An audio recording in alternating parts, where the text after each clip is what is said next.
আজকে আমি আপনাদেরকে ছোট্ট একটা শিক্ষণীয় গল্প বলে শোনাবো। চলুন শুরু করে নিই।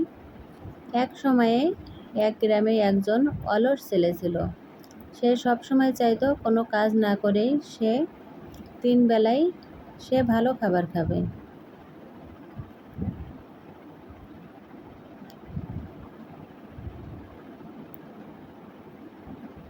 একদিন সে তার গ্রামের এক খাবারের পাশ দিয়ে হেঁটে যাচ্ছিল।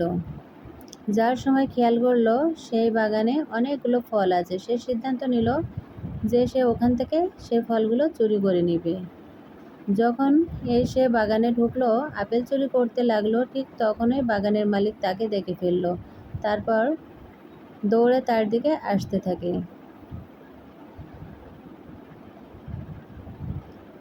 অলস ছেলেটা খুব ভয় পেয়ে গেল এবং দৌড়ে পাশে এক গভীর জঙ্গলে ঢুকে পড়ল। যখন সে জঙ্গল দিয়ে হাঁটছিল তখন সে একটি নেকড়ে দেখতে পেল। সেই নেকড়ে শুধুমাত্র 2টি পা ছিল। ছেলেটি নেকড়েকে দেখে অবাক হয়ে ভাবতে লাগলো, আরে 2 পা নিয়ে কিভাবে এই নেকড়ে বেঁচে আছে?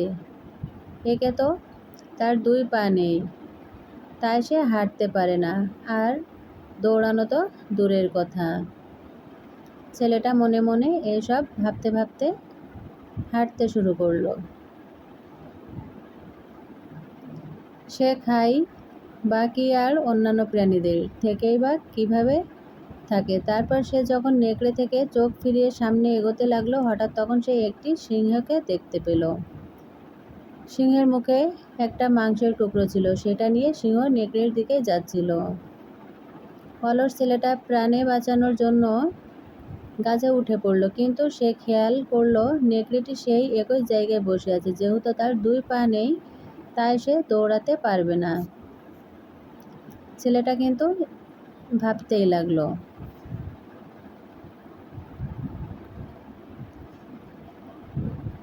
তারপর ছেলেটি যা দেখলো তা দেখার জন্য সে মোটেও প্রস্তুত ছিল না।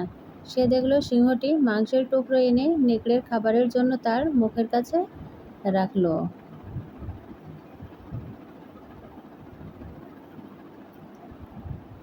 অলস ছেলেটা এটা দেখে খুশি হয়ে ভাবতে লাগলো, আসলেই ঈশ্বরের কি খেলা। ভাবতে লাগলো ঈশ্বর অবশ্যই তার সব সৃষ্টির জন্য নিশ্চয়ই কোনো প্ল্যান করেই রাখে। এরপর সে ভাবতে লাগলো ঈশ্বর তার জন্যই কোনো প্ল্যান অবশ্যই করে রেখেছেন। এজন্য সব কিছুতেই বিশ্বাস রাখতে হবে আল্লাহর ওপর। তারপর সে সেখান থেকে বের হয়ে এক রাস্তার ধারে বসে পড়লেন আর কেউ খেতে দিবে সেই আশায় সময় পার করতে লাগলো।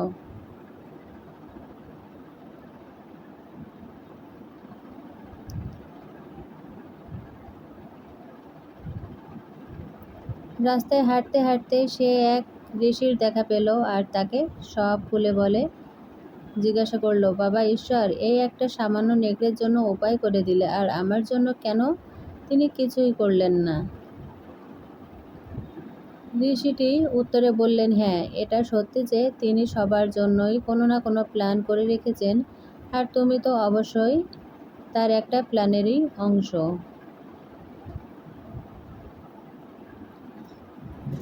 ছেলেটা ঋষির কাছে জানতে চাইল, কিন্তু বৎস, তুমি তার দেওয়া শিক্ষাটা ভুলভাবে গ্রহণ করেছ। তিনি চাননি যে তুমি সেই নেকড়ের মতো হও, তিনি চেয়েছেন তুমি যেন সেই সিংহের মতো হও। মাঝে মধ্যে আমরাও ঈশ্বরের সাথে রাগ করি। আমাদের মনে হয়, কেন আমার আজ কিছুই নেই। আমরা হয়তো ঈশ্বরের প্ল্যানই ভুলে যাই। মনে রাখবেন, তিনি সবার জন্য কোনো না কোনো প্ল্যান অবশ্যই রাখেন। আমরা এবার সেটা আপনার শুধু খুঁজে বের করার দরকার। আশা করি এই ছোট্ট গল্পটি কোনো একদিন আপনার জীবনের চিন্তাধারাকে বদলে দিবে। তো আমরা বিকালবেলা বের হয়েছিলাম একটু হাঁটাহাঁটি করার জন্য কপোতাক্ষ নদের তীরে। সেখান থেকেই ভিডিওটা ক্যামেরাবন্দি করে আপনাদের মাঝে দিলাম এবং ছোট্ট একটা গল্প শেয়ার করলাম।